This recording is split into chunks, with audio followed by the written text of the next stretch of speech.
Orang Jepang itu terkenal dengan produktivitasnya yang sangat tinggi, kemudian etos kerjanya yang sangat bagus, dan hampir kita tidak bisa menemukan di Jepang ada orang yang duduk diam bermalas-malasan, dan mereka selalu aktif untuk beraktivitas setiap harinya. Nah, ternyata orang Jepang atau masyarakat Jepang itu memiliki beberapa filosofi hidup yang mereka terapkan atau yang mereka pegang untuk melawan kemalasan. Nah, mari kita simak apa saja filosofi-filosofi orang Jepang tersebut.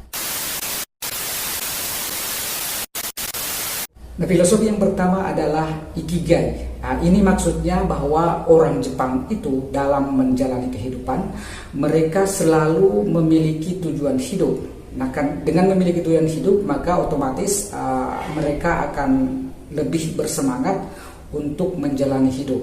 Karena adanya semangat tersebut, maka kemalasan pun akan hilang dengan sendirinya. Kemudian filosofi yang kedua dikenal dengan istilah kaizen. Maksudnya adalah bahwa orang Jepang itu selalu memiliki keinginan untuk terus belajar agar mendapatkan kemampuan yang baru setiap harinya.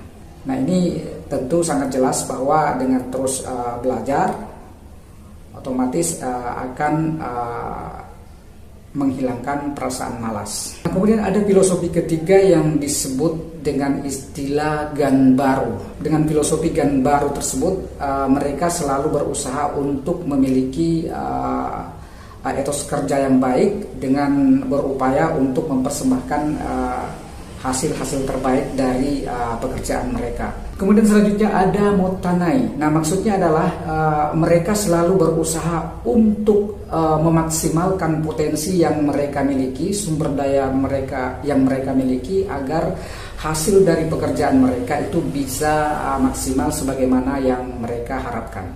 Nah, ada lagi filosofi selanjutnya yang disebut sebagai Hara Hachibu. Maksudnya mereka tidak makan secara berlebihan, karena kita tahu bahwa dengan makan berlebihan terlalu kenyang akan menyebabkan orang menjadi malas dan enggan untuk melakukan aktivitas fisik.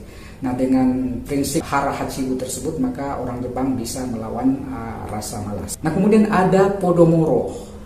Nah, ketika menerapkan prinsip ini, orang Jepang itu cenderung menerapkan prinsip hidup yang seimbang antara kerja dan istirahat.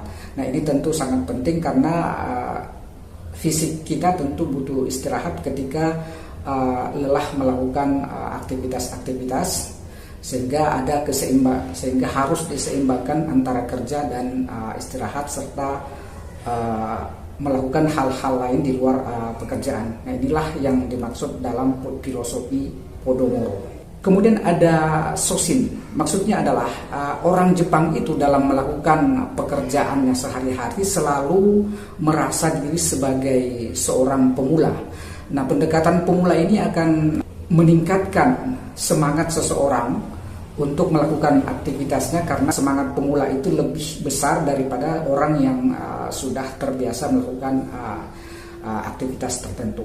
Ada lagi prinsip atau filosofi Kaikebo. Maksudnya orang Jepang itu memiliki strategi untuk mengatur anggaran mereka atau pengeluaran mereka. Jadi mungkin istilah kita itu mereka tidak boros dalam berbelanja atau menggunakan uang. Kemudian filosofi selanjutnya adalah Wabi Sabi. Dengan filosofi ini memungkinkan seseorang untuk merasa diri sebagai orang yang tidak sempurna, artinya selalu memiliki kekurangan. Nah, ketika seseorang merasa tidak sempurna, maka otomatis mereka selalu berusaha untuk melakukan perbaikan terhadap diri mereka agar ketidaksempurnaan tersebut bisa diimbangi atau dikurangi. Dan kita juga tahu bahwa dengan menjadi seseorang yang perfeksionis itu biasanya memiliki kebiasaan menunda-nunda pekerjaan. Nah, oleh karena itu orang Jepang itu tidak memiliki perasaan sebagai orang yang perfeksionis, melainkan sebaliknya merasa wabi sabi atau tidak sempurna. Nah, demikian beberapa filosofi orang Jepang yang mereka terapkan untuk melawan perasaan malas sehingga bisa produktif atau aktif beraktivitas dalam keseharian mereka. Dan ini juga tentu saja bisa kita terapkan sehingga kehidupan kita bisa lebih produktif, lebih aktif, dan lebih bermakna bagi diri kita dan orang lain. Nah, terima kasih telah menonton video ini. Tetap nantikan video-video kami selanjutnya.